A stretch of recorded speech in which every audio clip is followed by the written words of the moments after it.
Bubba Wallace on winning Brickyard 400, preparing for NASCAR playoffs.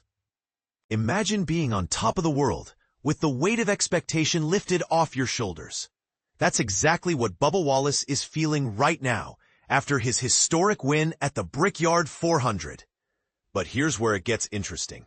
He's not just basking in the glory of his victory. He's already looking ahead to the next challenge. As he sat down with the media on Saturday, prior to practice for the NASCAR Cup Series race at Iowa Speedway, he shared his thoughts on the week that's been and what's to come. So, what's it been like for him since the win?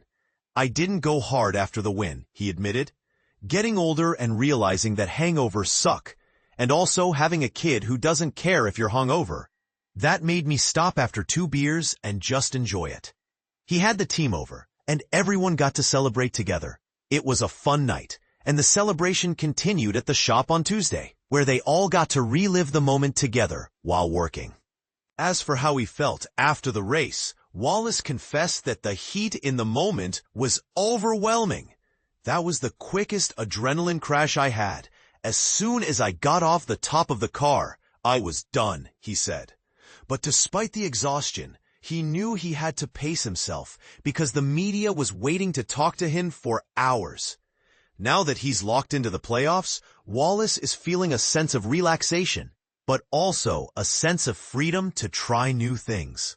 "I could care less what happens this next 4 weeks," he said. "It also gives you a chance to go push yourself and try different things and see if there's any speed related to that."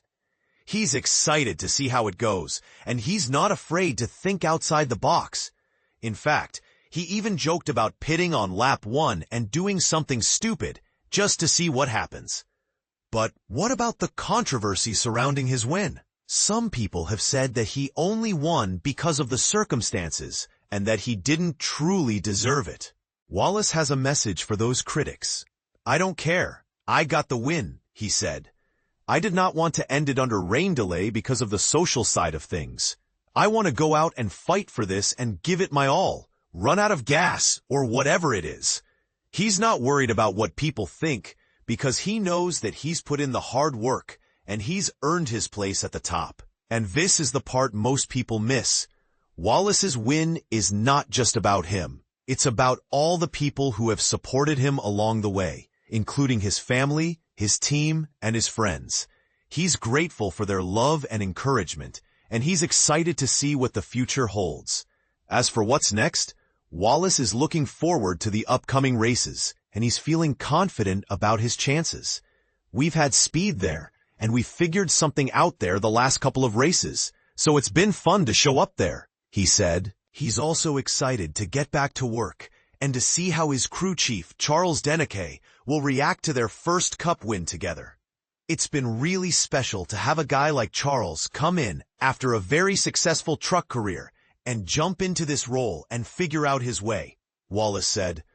"I remember saying before the season started that it's on myself and it's on my engineers JR and my engineer Andrew who take him under our wing and help him figure it out." The dynamic between Wallace and Hendrick has been strong all year, and it's clear that they make a great team.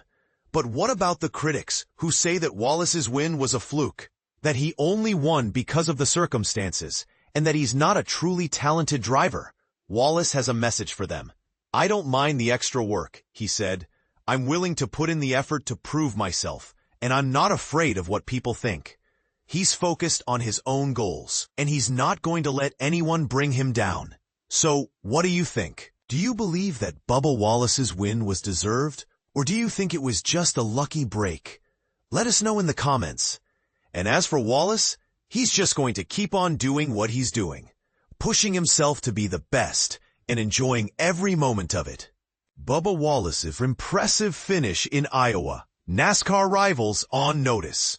Imagine this. A NASCAR driver pulls off an astonishing comeback, leaving his rivals shaking in their boots. But the TV audience is left in the dark. That's exactly what happened with Bubba Wallace at the Iowa race, and it's a story that deserves the spotlight. Wallace, fresh off his Brickyard 400 victory, didn't just secure his playoff spot. he sent a clear message to his competitors. He's a force to be reckoned with. But here's where it gets controversial. His impressive finish went unnoticed by those glued to their TV screens. Let's dive into the details and see how Wallace's day unfolded, and why his performance was nothing short of spectacular. Wallace's journey at Iowa was anything but smooth sailing. He found himself 2 laps down at one point, thanks to an early call to split stage 2 that backfired after a caution triggered by Shane Van Gisbergen's spin. Other strategic moves didn't fall his way, but Wallace didn't let that deter him. He fought back, making up an incredible 26 spots on the final restart, starting 32nd on lap 287 of the 350-lap race. He drove his number 23 Toyota Camry up to a stunning P6 finish. And this is the part most people miss. Wallace's comeback was so impressive that even his own team was taken aback. If you had told me I would finish 6th, I would have told you, yeah, right, Wallace admitted post-race. But finish 6th he did, and it was a testament to his skill and his team's resilience. But why didn't TV viewers get to see this dramatic turnaround? The focus was on the front of the field, where William Byron secured a fuel-saving victory over Chase Briscoe, with Ryan Blaney and Brad Keselowski adding to the late race excitement. NBC's coverage rightly highlighted these moments, but it meant Wallace's heroic effort went unnoticed by many. However, post-race, NBC did speak to Wallace, giving him a chance to reflect on his day. "We had an up-and-down day," he said. "I was ready to just debrief the whole car mid-race and figure out what we need to do to just wholesale it." Despite the challenges, Wallace and his crew fought hard, fixing damages and pushing their Camry back into the top 10. "I thought our crew did an amazing job fixing all the repairs," Wallace praised. "So I said earlier this weekend, we've got to expose our weaknesses, and I think we put everybody to the test here today." Wallace's performance at Iowa was a masterclass in resilience and determination. He took a car that was struggling and turned it into a top 10 finisher, all while sending a clear message to his rivals. He's not just a one-hit wonder. But here's a thought-provoking question for you. Should NASCAR and its broadcasters do more to highlight these incredible comebacks and underdog stories? Or is the focus on the frontrunners the right call? We'd love to hear your thoughts in the comments. And if you're a NASCAR fan, don't miss out on the latest news and updates by signing up for our NASCAR newsletter. Stay tuned for more thrilling races and unforgettable moments on the track. Bubba Wallace's thrilling comeback, from 2 laps down to 6th at Iowa Speedway. Imagine starting 2 laps down and fighting your way back to a top 6 finish. That's precisely what Bubba Wallace did at the Iowa Corn 350.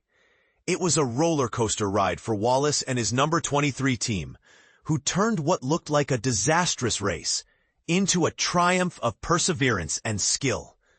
Starting from a disappointing 15th place and plagued by mechanical issues, Wallace's day took a turn for the worse when he broke a right rear toe link and found himself 2 laps down with less than 100 laps to go.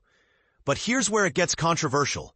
Most drivers would have thrown in the towel, but Wallace and his team never gave up. They caught a break with timely cautions, which allowed them to claw their way back into contention. By the end of the race, Wallace had not only recovered from 2 laps down, but also surged through the field, finishing an impressive 6th place. This incredible comeback marks Wallace's 3rd consecutive top 10 finish at 3 challenging tracks, a testament to the team's resilience and ability to bounce back under pressure. As Wallace heads into the playoffs, this race serves as a reminder of what can be achieved with a never-give-up attitude. But what do you think? Could Wallace's performance at Iowa be a sign of things to come, or was it a one-time miracle? Share your thoughts in the comments.